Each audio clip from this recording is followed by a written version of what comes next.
श्री स्वामी समर्थ. स्वामी कृपा ज्योतिष मध्ये मी भास्कराचार्य मंजुषा जोशी आपलं हार्दिक स्वागत करते. आज आपण समजून घेत आहोत कन्या राशीच्या जातकांना संपूर्ण ऑगस्ट महिना कसा राहणार आहे.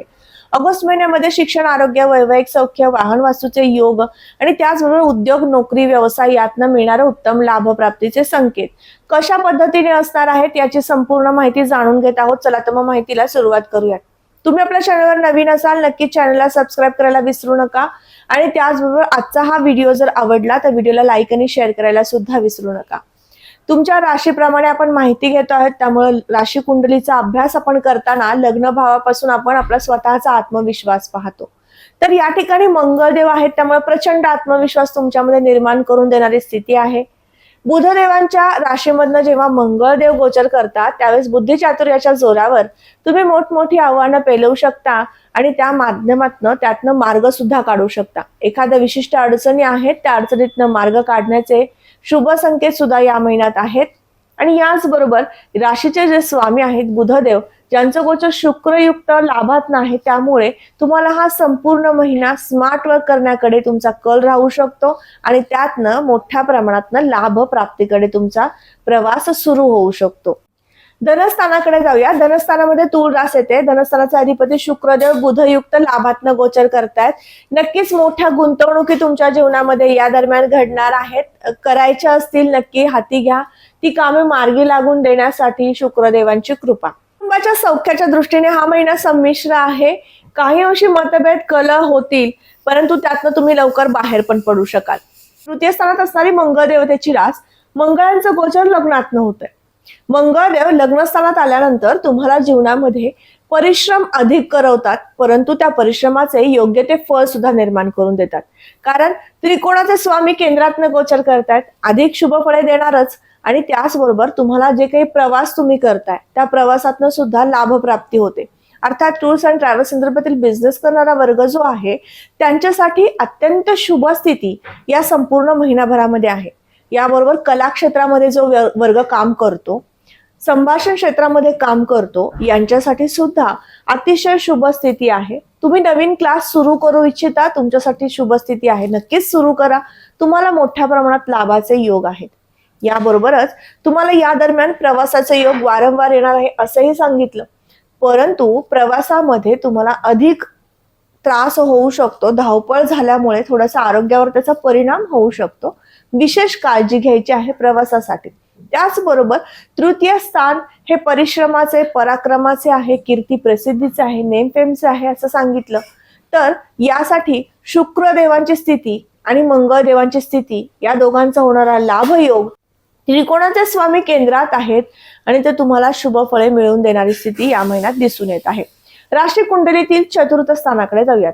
वाहन वास्तूच्या सुखाच्या दृष्टीने विचार केला तर या ठिकाणी केतुदेवांची पंचम दृष्टी येते. त्यामुळे गृहामध्ये अर्थात वास्तूमध्ये मतभेद, कलह किंवा संभाषण करताना, एकमेकांसोबत प्रतिसंवाद करताना काही अंशी मतभेद वारंवार उघडणं आणि त्यामध्ये कलह निर्माण होणं असे योग आणतात. कारण केतुदेवांचं कार्य आहे मोडतोड करणं.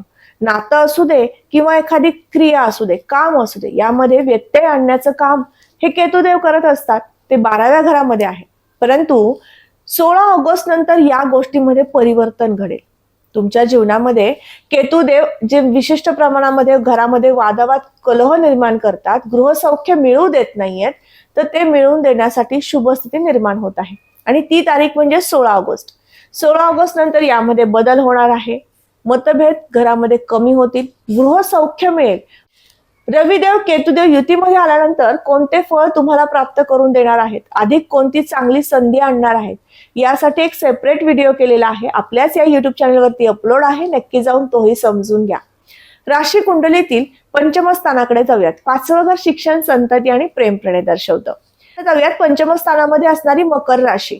आणि शनिदेवांचं गोचर सप्तमातनं होतंय. शनिदेव वक्र स्थितीमध्ये आहेत. तुम्ही इंजिनिअरिंग क्षेत्रामध्ये शिक्षण घेताय, आयटी क्षेत्रामध्ये तुम्ही शिक्षण घेताय, तुमच्यासाठी शुभ संधी आहे. कारण शनिदेव वक्री आहेत, त्यामुळे त्यांचे अशुभ परिणाम नक्कीच तुम्हाला प्राप्त करून देणार नाहीत. शुभ परिणाम मोठ्या प्रमाणात ते देऊ शकतील.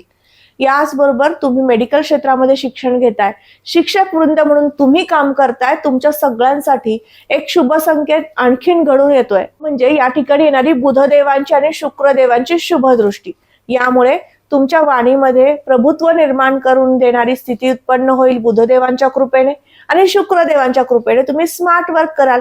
तुम्ही तुमचं कार्य, तुम्ही तुमचं जे नॉलेज आहे, माहिती आहे, ती इतरांपर्यंत व्यवस्थित प्रेझेंट करू शकणार आहात. त्यामुळे शिक्षक वृंदांसाठी विशेष संधीचा काळ घेऊन येणारी स्थिती हा संपूर्ण महिना म्हणता येईल. सप्तम स्थानाकडे जाऊया. जोडीदाराच्या सौख्याचं हे 7वं घर आहे. या ठिकाणी शनिदेव उपस्थित आहेत. या ठिकाणी मीन रास आहे. वक्रदेव अवस्थेमध्ये शनिदेव गेले. 13 जुलै नंतरचा कालावधी तुमच्यासाठी थोडासा अशुभ मी म्हणेल, कारण या ठिकाणी लग्न स्थानामध्ये असणारे मंगळदेवांची सप्तम दृष्टी, सप्तम स्थानामध्ये शनिदेव उपस्थित, यामुळे मतभेदाला अधिक वाचा फुटणं, अधिक मतभेद होणं, असे काहीसे संमिश्र परिणाम तुम्हाला प्राप्त झाले. आता यातनं बाहेर पडणारी स्थिती आहे ती म्हणजे 16 ऑगस्ट नंतर, कारण याच ठिकाणी केतुदेवांची 9व दृष्टी येत आहे. त्यामुळे थोडेफार प्रमाणातील संघर्ष, वादावाद ह्या कमी होऊ शकतात. तर दशम स्थानाचे अधिपती जे बुधदेव आहेत ते लाभातनं गोचर करतायत, त्यामुळे तुम्ही तुमच्या कामातनं मोठ्या प्रमाणात लाभ प्राप्ती करून घेऊ शकता. संचयाकडे तुमचा पैसा घेऊन जाऊ शकता. मोठ्या ठिकाणी इन्व्हेस्टमेंट करून तुमचा व्यापार वाढवू शकता, अशी उत्तम स्थिती आहे. दशम स्थानात गुरुदेव जेव्हापासून आलेले आहेत 14 मे नंतरचा तो कालावधी,